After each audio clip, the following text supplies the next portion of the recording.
I've started to amass quite the collection of health-focused smartwatches, and among the top brands you'll hear names like Garmin, Coros, and even Apple. But in the last few years, another brand has been quietly making improvements in the space, and that is Amazfit. This is the Amazfit Active 3 Premium, and at a price of $169, it's pretty nice. Amazfit had never really come up on my radar prior to testing this watch, and I didn't think a watch at this price point could really be that good. But now I'm having to seriously consider if Amazfit is just an outright better deal than the other brands. Hi, I'm Austin Reviews. I review tech that actually improves my life. This video isn't sponsored in any way. I bought this watch with my own money. And over the next few minutes, I'm going to walk you through the features and all the reasons I've come to love this watch, and the few glaring flaws which keep me from freely recommending it to everyone.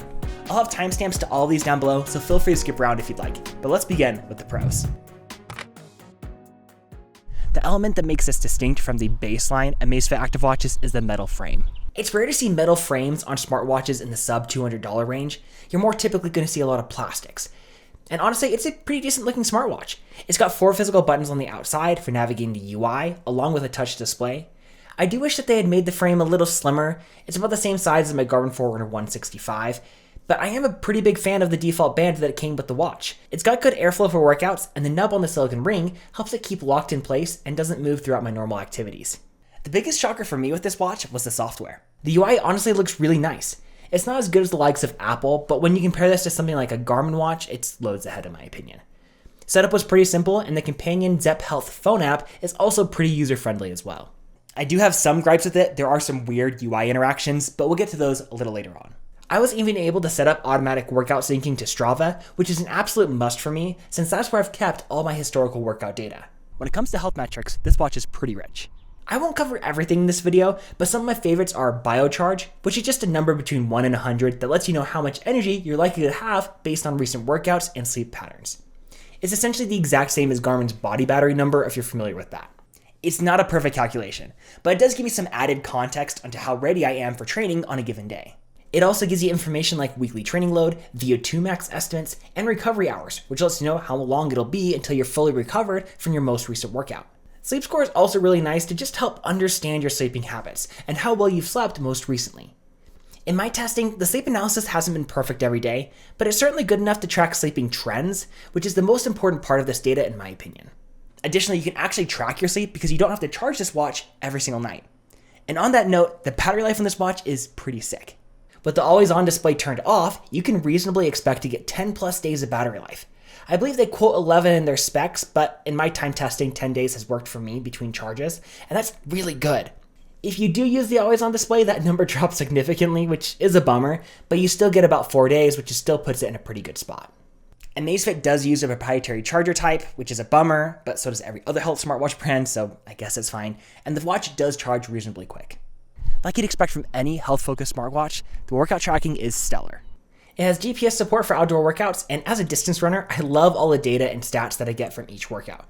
It's essentially the exact same stats that I get on my Garmin watch.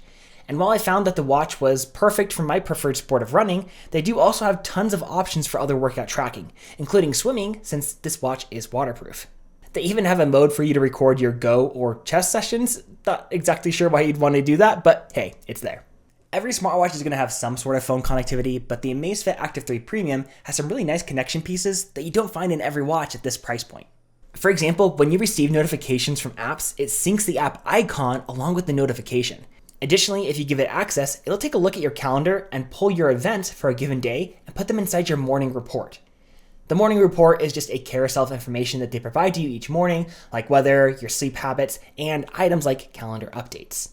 Another neat thing is if you're using an iPhone and have the battery widget, your watch's battery will also populate. I assume it does a similar thing for Android, but I just can't confirm since I don't have an Android device to test with.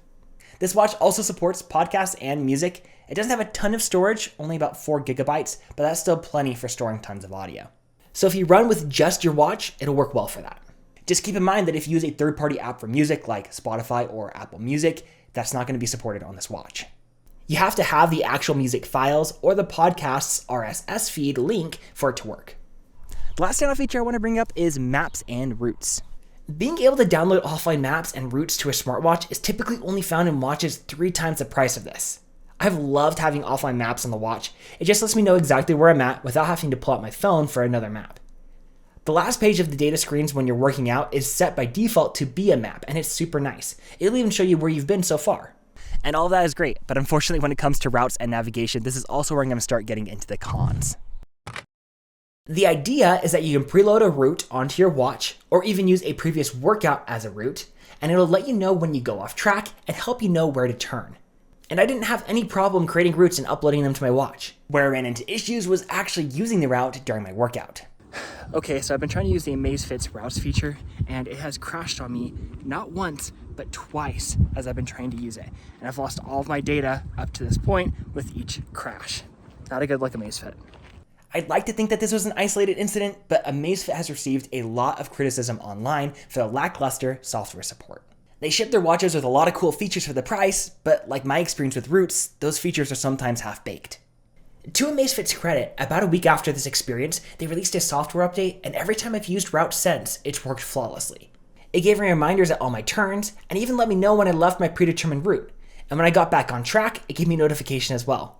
That's everything I'd want from a feature like this, and when it works, it's seriously so nice. I do honestly think that they fixed the issue which I initially experienced, but it's unreliable software experiences like these which make me nervous to recommend an Amazfit watch to a first-time health smartwatch buyer. Unfortunately, this is a larger trend that you're going to see across the entirety of the tech space. Even behemoths like Apple and Google are known for shipping products that have half-finished features. Personally, I'd rather experience a company under-promising and then over-delivering rather than the reverse. While we're still talking about software, another example of Amazfit's lacking polish can be found in the UI. I really like the look of their UI, but there are a few goofy interactions that I'm hoping they fix with future software updates. For example, when you're on pages like this, you actually have to push the down button twice to scroll to the next page, since it's slightly larger than the screen. It feels kind of like the UI was possibly built for a screen size about 5% bigger than this one. The interactions like this don't happen everywhere though, which continues to show how they may have cut corners to get a watch like this to release at the price point that it did. Another thing that you'll notice in their UI is the constant push for AI features. I personally just ignore them. The Zepp Health app also has a premium mode, which I choose to fully ignore, but you do get a few free months when you buy the watch if you'd like to try it out. But everything works just fine without the subscription, and I hate paying monthly fees, so I don't plan to ever purchase it. Now let's talk about the hardware.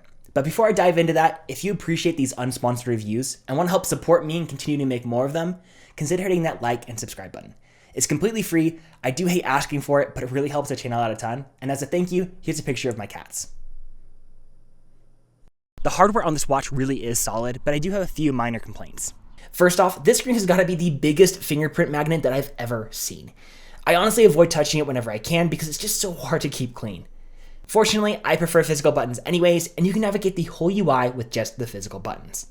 Honestly, shout out to Amazfit for actually including physical buttons on this watch.